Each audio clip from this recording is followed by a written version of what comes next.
बड़ा भाई कौन, छोटा भाई कौन, या जुड़वा भाई अगर हैं तो रिस्पॉन्सिबिलिटी किसकी ज़्यादा होगी? ये स्वाभाविक है, माननीय मुख्यमंत्री जी के नेतृत्व में हम लोग चुनाव लड़ रहे हैं और स्वाभाविक है कि एनडीए सब मिलकर, पांचों पार्टी मिलकर बिहार की रिस्पॉन्सिबिलिटी के साथ हम जनता के बीच में जा रहे हैं।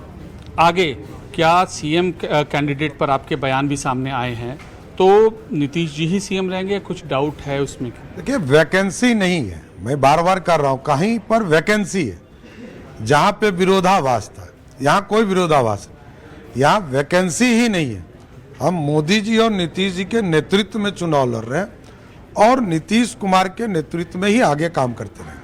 विपक्ष की ओर से आरोप लगाया जा रहा है कि अगर वक्फ बिल आया तो उसको फाड़ दिया जाएगा। आरजेडी के एक एमएलसी हैं, उन्होंने ये किया। वक्फ बिल को लेकर आगे कैसे बिहार की सरकार बढ़ेगी अगर आप सत्ता में आए तो? अरे वक्फ बिल जो है पास हो चुका है, अब कौन बिल आएगा? अब तो पास हो चुका है पार्लियामेंट से, कानून बन चुके हैं। इसलिए इस तरह की गलतफहमी किसी को नहीं पालनी चाहिए कि अब वो बिल तो पूरी तरह जनता के बीच में लागू हो चुका है। सम्राट जी, अभी तेजस्वी जी की पीसी भी है, उन्होंने ये कहा है कि महाभ्रष्ट सरकार जो पिछले 20 साल से चल रही है उसको तत्काल प्रभाव से बदलना है।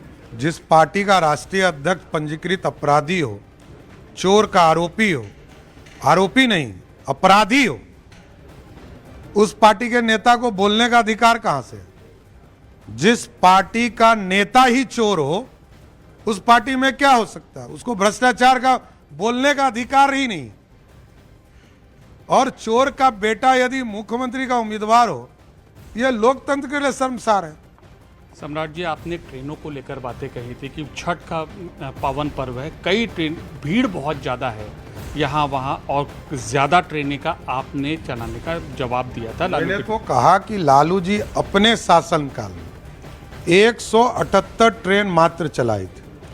मोदी जी के नेतृत्व में पिछले साल 7,500 ट्रेनें चलाई गई, उसके पिछले साल लगभग 6,000 ट्रेनें चलाई गई और इस साल 12,075 ट्रेन चलाई। तो भीड़ है, भीड़ से निजात कैसे? नहीं, आप जाके देखिए, आप ही का चैनल चला रहा है कि लोग कंफर्टेबली आ रहे हैं, पुलिस सहयोग कर रही है, आप ही का चैनल चला रहा है। इसलिए मैं तो आपको धन्यवाद देना चाहता हूं कि आपने ही दिखाया है कि लोग कंफर्टेबली बिहार आ रहे हैं।